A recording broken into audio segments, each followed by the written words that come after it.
Good evening. आज का topic है ईएमआई। मेरा नाम है राजीव। चलिए आज की वीडियो शुरू करते हैं। What is EMI? Equated monthly instalment. ये क्या होता है? टाइप ऑफ पर्सनल लोन होता है जो हम मोस्ट ऑफ द केसेस में क्रेडिट कार्ड के थ्रू अवेल करते हैं।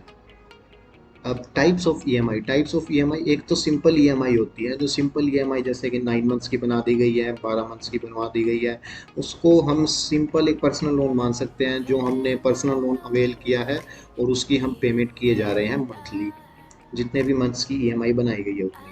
सेकंड होती है नो कॉस्ट ईएमआई। इसका हम आगे डिस्कशन करेंगे। Parties involve in EMI. EMI बनाने के दौरान कौन कौन सी पार्टीज इन्वॉल्व होती है? हम इसमें एक तो फ्लिपकार्ट और एक एसबीआई बैंक का एग्जांपल लेकर चलेंगे। इसमें क्या होगा कि फ्लिपकार्ट पे हम सामान पसंद करेंगे। जैसे हमने आईफोन 11 पसंद कर लिया है जो कि है 50,000 रुपये का फ्लिपकार्ट के ऊपर। दूसरा होगा पेमेंट गेटवे, फ्लिपकार्ट का पेमेंट गेटवे जो फ्लिपकार्ट को पैसे देगा। कार्ड नेटवर्क जैसे कि मास्टर कार्ड या रुपे कार्ड। और फोर्थ होगा एसबीआई बैंक। एसबीआई बैंक का एग्जांपल लेकर चल रहे हैं। अब जब आपको आईफोन 11 ईएमआई के ऊपर परचेज करना है तो क्या ट्रांजैक्शन होगी? जब आपने कार्ड की डिटेल एंटर कर दी, ओटीपी डाल दिया, उसके बाद क्या ट्रांजैक्शन होगी? मास्टर कार्ड का, जो हम मास्टर कार्ड का एग्जांपल ले रहे हैं, मास्टर कार्ड का जाएगा नेटवर्क बैंक के पास। बैंक से 50,000 रुपये लेगा, वो देगा फ्लिपकार्ट के पेमेंट गेटवे को। पेमेंट गेटवे के पास जाने के बाद फ्लिपकार्ट का पेमेंट गेटवे फ्लिपकार्ट को 50,000 रुपये देगा। मतलब मास्टर कार्ड ने एसबीआई बैंक से 50,000 रुपये उठाए और फ्लिपकार्ट के पेमेंट गेटवे को दे दिए, पेमेंट गेटवे ने फ्लिपकार्ट को दे दिए। इस पूरी ट्रांजैक्शन के दौरान 50,000 रुपये ही ट्रांजैक्शन में आ रहे हैं। अब क्या होगा? अब कार्ड का जो नेटवर्क है, जैसे मास्टर कार्ड एसबीआई को बताएगा कि जो हमने 50,000 रुपये की ट्रांजैक्शन करी है वो एक ईएमआई ट्रांजैक्शन है 9 मंथ्स के लिए। 9 मंथ्स की ईएमआई बनानी है तो एसबीआई उसको ईएमआई में कन्वर्ट कर देगा। इसीलिए आपके पास मैसेज आता है कि एक जो आपकी ईएमआई है 50,000 रुपये की, वो अंडर प्रोसेस है और हम उसको कन्वर्ट कर देंगे। ऐसे क्या हुआ? अब डायरेक्ट बात समझते हैं क्या हुआ। बैंक ने आपके बिहाफ पे फ्लिपकार्ट को 50,000 रुपये दे दिए। फ्लिपकार्ट को तो पूरे पैसे उसी टाइम मिल जाएंगे क्योंकि पूरी ट्रांजैक्शन 50,000 रुपये पे ही घूम रही थी। उसके बाद जब कार्ड नेटवर्क ने बैंक को बताया कि वो 50,000 रुपये तो 9 मंथ्स की ईएमआई थी, उसके बाद एसबीआई बैंक उसको ईएमआई में कन्वर्ट कर देगा। ईएमआई में कन्वर्ट कर देगा मतलब आपको एक टाइप से पर्सनल लोन दे देगा, जो पर्सनल लोन आप इक्वेटेड मंथली इंस्टॉलमेंट में आप पे करते जाएंगे। अब ईएमआई काम कैसे करती है? अब ईएमआई काम कैसे करती है, आपको क्या क्या पेमेंट आती है आपकी बैंक स्टेटमेंट में? कई बार क्या होता है कि आपने ईएमआई तो बनाई है जैसे कि 5,860.80 की, लेकिन आपको पेमेंट ज़्यादा करनी पड़ती है, उसके अंदर टैक्सेस जो लगते हैं वो। तो उसको हम समझते हैं जैसे कि आपने आईफोन 11 खरीदा 50,000 रुपये का, इंटरेस्ट रेट 13% मानकर चलेंगे। इंटरेस्ट रेट तो होगा क्योंकि EMI is nothing but a personal loan. EMI का टेन्योर मतलब ईएमआई कितने मंथ्स की बनाई? 9 महीने की, और आपकी ईएमआई बन गई 5,860.80। ये बैंक ने आपको ईएमआई में कन्वर्ट कर दिया है। अब उसके बाद ये ईएमआई का पीछे आपका अकाउंट चल रहा है बैंक में। कैसे? अब आपको फर्स्ट ईएमआई पे करने की से है मतलब है, तो अब आप ओपनिंग बैलेंस देखेंगे। आपको 50,000 रुपये का आपने फ़ोन खरीदा था, बैंक ने आपके बिहाफ पे फ्लिपकार्ट को दे दिया था 50,000 रुपये। तो इसके ऊपर बैंक 1 महीने का ब्याज लेगा, वो बनेगा 541.67 रुपीज़, और उसके बाद में आपकी अमाउंट आ जाएगी ये 50,541.67। उस आप ईएमआई पे कर देंगे जो इस बैलेंस में से घट जाएगी, और आपका बैलेंस इस फर्स्ट ईएमआई पे करने के बाद ये बच जाएगा। अगली बार सेकंड ईएमआई के दौरान बैंक इस अमाउंट के ऊपर, जितनी अमाउंट बची है उसके ऊपर ब्याज लगाएगा, और आपका बैलेंस ये बन जाएगा और उसके बाद में आप ईएमआई पे कर देंगे और इतना बैलेंस बच जाएगा थर्ड इंस्टॉलमेंट के लिए। थर्ड इंस्टॉलमेंट आएगी तो बैलेंस ये होगा, इसके ऊपर इंटरेस्ट लगेगा। ऐसे करते करते इंटरेस्ट हर ओपनिंग बैलेंस पे लगता जाएगा और बन जाएगा 24। और ईएमआई तो आप इतनी ही पे कर रहे हैं, ये ईएमआई है जो आप पे कर रहे हैं बैंक को, इतनी ही 5860.80, ये हर महीने आप इतनी ही पे करते जा रहे हैं। लेकिन जब आप अपने क्रेडिट कार्ड की स्टेटमेंट देखते हैं तो उसके अंदर दो चीज़ें और एक्स्ट्रा होती है, एक तो सीजीएसटी और एक एसजीएसटी। ये दोनों जीएसटी के ही पार्ट हैं, जीएसटी ही होते हैं, एक सेंट्रल गवर्नमेंट का, एक स्टेट गवर्नमेंट का। तो ये दोनों, जैसे कि जीएसटी है 18% इंटरेस्ट रेट के ऊपर, तो ये सीजीएसटी लगेगा 9%, एसजीएसटी लगेगा 9%, दोनों को मिलाकर हो जाते हैं 18%। अब आपका इंटरेस्ट था 541.67, हम पिछली स्लाइड में देख सकते हैं कि हमारा पहले महीने का इंटरेस्ट है 541.67। इसी के ऊपर इंटरेस्ट के ऊपर जीएसटी लगेगा जो कि होगा 48.75, और C G S G S T होगा, वो भी होगा 48.75। उसके बाद आपने ईएमआई, अब आपको बैंक को क्रेडिट कार्ड को क्या पेमेंट करनी है, जो आपकी क्रेडिट कार्ड की स्टेटमेंट में रिफ्लेक्ट होगा वो क्या होगा, ईएमआई जो आप 5860.80 ईएमआई पे कर रहे हैं। दूसरा सीजीएसटी 48.75, एक और अमाउंट होगी एसजीएसटी 48.75। तो आपको टोटल पेमेंट करना है 5958.30। ये आपकी टोटल पेमेंट होती है जो आप क्रेडिट कार्ड को पे करते हैं, और ये ही आपकी स्टेटमेंट में शो होती है। और ऐसे ही आपकी ईएमआई तो यही चलती रहेगी, उसके ऊपर इंटरेस्ट के ऊपर, इस इंटरेस्ट जो इंटरेस्ट हर महीने लग रहा था, उस इंटरेस्ट के ऊपर जितना जीएसटी लगता जाएगा वो जीएसटी टोटल होकर ईएमआई के अंदर इंक्लूड होता जाएगा, और आपको टोटल पेमेंट ऐसे ऐसे ये आती रहेगी। और आपने अब टोटल पेमेंट, जो टोटल पेमेंट ये चल रही थी, आपने टोटल पेमेंट ये इसका टोटल मारेंगे तो ये बनेगा 53,241.74, और जीएसटी का टोटल बनेगा 247.25, और इसी का सीजीएसटी और एसजीएसटी का दोनों का सेम ही टोटल बनेगा, क्योंकि 18% टोटल है, 9% लग गया है, और इंटरेस्ट बनेगा 2747.24। अब हम देखते हैं आपने टोटल पेमेंट अंडर ईएमआई कितनी की है। आपने 50,000 रुपये जो आईफोन की वैल्यू है वो तो दी ही दी है। उसके बाद जो इंटरेस्ट का टोटल आ रहा था, इंटरेस्ट का टोटल आपने, जैसे कि ये जो इंटरेस्ट का टोटल है 2747.24, ये भी दिया है, और उसके बाद में जो आपका टैक्स जीएसटी लगा था इस इंटरेस्ट के ऊपर, वो आपने दिया है। तो टोटल आपने पेमेंट किया है क्रेडिट कार्ड कंपनी को 53,241.74। अब इसके अंदर जीएसटी इन्वॉल्व है 494.50। अब आपकी ईएमआई के हिसाब से बनाकर देखते हैं टोटल। आपकी ईएमआई है 5860.80, 5860.80 का 9 पेमेंट्स आपने की है, तो आपका टोटल ये आ जाता है। और जो इंटरेस्ट लग रहा था उसके ऊपर टोटल टैक्स जो बनता है जीएसटी, वो 494.50, आपकी टोटल अमाउंट आ गई 53,241.74, जो इससे मैच होती है। तो जैसे बैंक ने आपको लोन दिया था 50,000 रुपये का आईफोन 11 खरीदने के लिए, जो कि बैंक ने आपके बिहाफ पे फ्लिपकार्ट को पे कर दिया था, तो अब आपने कितना रुपया पे किया, 53,241.74। आपने एक्स्ट्रा कितना पे किया, 3,241.74। इसका मतलब आपने इंटरेस्ट भी पे किया है और आपने जीएसटी भी पे किया है। जीएसटी गवर्नमेंट को पे किया है, इंटरेस्ट आपने पे किया है बैंक को, क्योंकि बैंक ने आपके बिहाफ पे फ्लिपकार्ट को पेमेंट करी थी। अब हम एक कंसेप्ट समझते हैं नो कॉस्ट ईएमआई का। नो कॉस्ट ईएमआई क्या होती है, जैसे कि आपका आईफोन की वैल्यू 50,000 रुपये थी, उसके ऊपर ब्याज लगेगा 2,747.24, टोटल टैक्स है 494.50, और आपका टोटल पेमेंट बन गई है 53,241.74। ये एग्जाम्पल पिछले वाला ही है, और इसकी पेमेंट इतनी आ रही थी, तो अब आपको कैश बैक दे दिया जाएगा no cost EMI. No cost EMI का मतलब है आपकी कोई कॉस्ट नहीं लगेगी।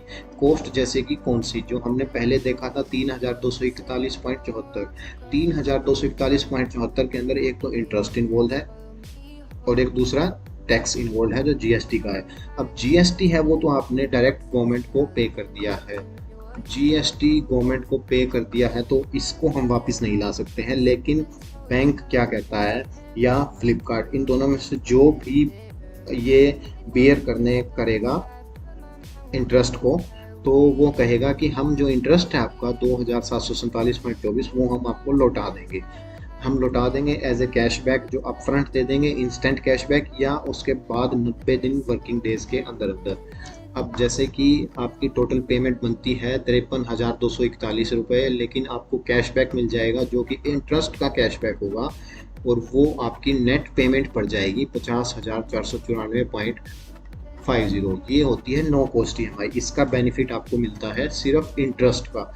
जीएसटी तो वैसे ही लगेगा, क्योंकि बैंक के पास जैसे कि आपका इंटरेस्ट है, ये इंटरेस्ट तो लगता ही रहेगा, और इंटरेस्ट के ऊपर जीएसटी भी लगता रहेगा। जो जीएसटी वापस नहीं आ सकता है, इंटरेस्ट की भरपाई बैंक कर देता है या फ्लिपकार्ट कर देता है। जो भी दोनों का एग्रीमेंट होगा कि नो कॉस्ट ईएमआई इंटरेस्ट कौन बेयर करेगा।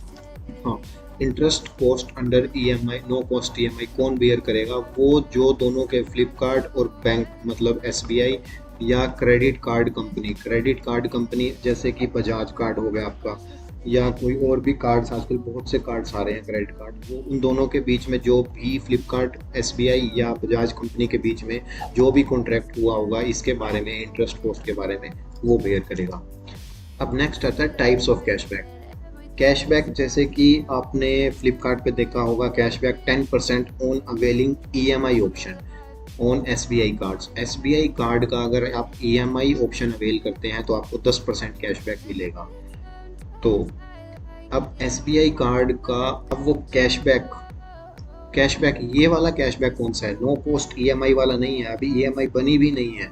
तो ये वाला कैशबैक कौन सा है? ये वाला कैशबैक सीधा 50,000 जो आईफोन 11 की वैल्यू थी उसके ऊपर 10% मिल जाएगा, 5,000 रुपये, और आपका आईफोन का प्राइस पड़ जाएगा 45,000 रुपये। अब जो भी खर्चा होगा, जो भी ईएमआई होगी, वो 45,000 से ही शुरू होगी। 45,000 रुपये ही एसबीआई आपकी तरफ से फ्लिपकार्ट को देगा और 45,000 को ही ईएमआई में कन्वर्ट करेगा। और ये कैशबैक किस प्रकार का हो सकता है? एक तो इंस्टेंट कैशबैक। इंस्टेंट कैशबैक कैसे? आप जब पेमेंट कर रहे हैं तो आपके कार्ड से कटेंगे ही 45,000 रुपये। या दूसरा कैशबैक होगा जो 90 वर्किंग डेज के अंदर आता होता है, और उसके साथ साथ एक कंडीशन और होती है कि आप 3 ईएमआई की पेमेंट कर देंगे टाइम पर। अब ये 90 वर्किंग डेज होते हैं। वर्किंग डेज का क्या मतलब होता है? बैंक के वर्किंग डेज जैसे कि सैटरडे, संडे एंड कोई भी पब्लिक हॉलीडे, ये सब आप काट दीजिए तो ये 90 से ज़्यादा ही बनते हैं हर बार। तो हम 90 डेज़ की वेट करते हैं, लेकिन ये 90 डेज से ज़्यादा ही बनते हैं। और एक ये कंडीशन है payment of 3 EMI on time. ये कंडीशन दोनों जब फुलफिल होगी उसी के बाद आपके पास कैशबैक आएगा। तो अब हम बात करेंगे कि हम नो कॉस्ट ईएमआई से अर्न कैसे कर सकते हैं। इसके लिए कंडीशंस हैं, एक तो इंस्टेंट डिस्काउंट होना चाहिए, एक नो कॉस्ट ईएमआई होनी चाहिए, और दूसरा आपका क्रेडिट कार्ड का कस्टमर केयर जो होगा उसके पास ये पावर होनी चाहिए कि वो ईएमआई को कैंसिल कर पाए ईएमआई प्रोसेस होने से पहले ही। तो इसके लिए हमें क्या करना होगा? पहले तो हमें ईएमआई क्रिएट करनी पड़ेगी, नो कॉस्ट ईएमआई। उसका जो अपफ्रंट डिस्काउंट होगा वो अवेल करना होगा, फिर कस्टमर केयर में फ़ोन करके हमें वो कैंसिल करवानी होगी ईएमआई। इसका इफ़ेक्ट क्या आएगा इसको हम देखते हैं। जैसे कि अभी डिस्काउंट चल रहा है 10%, आईफोन 11 के ऊपर इंस्टेंट डिस्काउंट है। अगर आप एसबीआई के क्रेडिट कार्ड से आप ईएमआई बनवाते हैं तो आपको 10% का डिस्काउंट मिलेगा। तो आपकी क्या इफ़ेक्टिव कॉस्ट पड़ जाएगी? 45,000। आपको पे ही 45,000 करने पड़ेंगे। अब आपको 45,000 के ऊपर ईएमआई बनेगी। तो अब आपके ईएमआई के ऊपर इंटरेस्ट रेट है 13%, 9 महीने की ईएमआई बनेंगे तो आपकी ईएमआई बनेगी 5,274.72 रुपये। अब इसका हमने टोटल ईएमआई कितनी पे कर दी? 5,274.72 इंटू 9 पेमेंट्स हम करेंगे तो ये आ जाएगा 47,472.51। इसके ऊपर टैक्स कोई लगेगा नहीं, क्योंकि हम जिस दिन ऑर्डर लगाया हमने अपने फ़ोन का उसी दिन पे बैठकर बात कर रहे हैं। तो टोटल पेमेंट हमारी ये होगी, और जो पेमेंट हमें करनी थी वो है 45,000। तो इसके ऊपर इंटरेस्ट कितना लगा? 2,772.51, 2,472.51। तो आईफोन की वैल्यू थी 45,000, इंटरेस्ट इसके ऊपर अभी तक कोई लगेगा नहीं, क्योंकि जिस दिन हम ऑर्डर लगा रहे हैं उस दिन की ही बात है ये, और इंटरेस्ट नहीं लगा है तो ऑब्वियसली टैक्स नहीं लगेगा। तो हमारी टोटल पेमेंट कितनी कटेगी, 45,000 की। 45,000 के ऊपर अब नो कॉस्ट ईएमआई है, तो नो कॉस्ट ईएमआई के अंदर हमें कोई भी कॉस्ट बियर नहीं करना होता, और ये एक इंस्टेंट डिस्काउंट की स्कीम है। इंस्टेंट डिस्काउंट की स्कीम है, तो हमें कैश बैक मिल जाएगा 2,472.51 का। किस चीज़ का, इंटरेस्ट का। जो इंटरेस्ट हमने यहाँ पे कैलकुलेट किया था, जो आगे बैंक में लगना है, उस इंटरेस्ट का ये कैलकुलेशन होगी और ये मिल जाएगा, और हमारे कार्ड से पेमेंट कटेगी 42,527.49। तो हमें ईएमआई का ऑप्शन अवेल किया 9 मंथ का। अब इसके बाद क्या होगा, हमें तुरंत कस्टमर केयर में फ़ोन करना होगा एंड उन कस्टमर केयर को कहना होगा कि जो हमने 45,000 रुपये की पेमेंट की है 9 मंथ की ईएमआई के अकॉर्डिंग, वो आप कैंसिल कर दीजिए। ईएमआई को कैंसिल कर देंगे और आपके अकाउंट से डायरेक्ट इतने 42,527.49 रुपीज़ कट जाएंगे, क्योंकि इतने ही कटे थे। तो अब आपको कितना क्या डिस्काउंट मिला, आपका फ़ोन था 50,000 रुपये का, आपको एक मिला इंस्टेंट डिस्काउंट 5,000 का, एक मिला कैश बैक 2472.51 का। तो आपके टोटल कितने का पड़ा फ़ोन, 42,527.49। ये आपके 7,472.51 रुपये का आपको डिस्काउंट मिल गया। इस तरह हमने मतलब नो कॉस्ट ईएमआई से हमने क्या कमाया, नो कॉस्ट ईएमआई से हमने ये जो ब्याज है, ब्याज जो बैंक को हमें चार्ज करना था, बैंक हमें चार्ज करता अगर हम उसके 45,000 रुपये यूज़ करते, लेकिन हम जो इंस्टेंट कैशबैक का ऑफर था, तो बैंक ने सबसे पहले ही ये काट दिया 2,472.51 हमारी पेमेंट में से। बैंक को लगा कि आगे मिलेगा, लेकिन हमने ईएमआई को कैंसिल करवा दिया उसी टाइम, ये इंटरेस्ट लगा ही नहीं और हमारे से इतना पैसा ही कटा। तो सर अगर क्रेडिट कार्ड कंपनी ने या बैंक ने मना कर दिया आपकी ईएमआई कैंसिल करने से, तो उसका क्या करेंगे?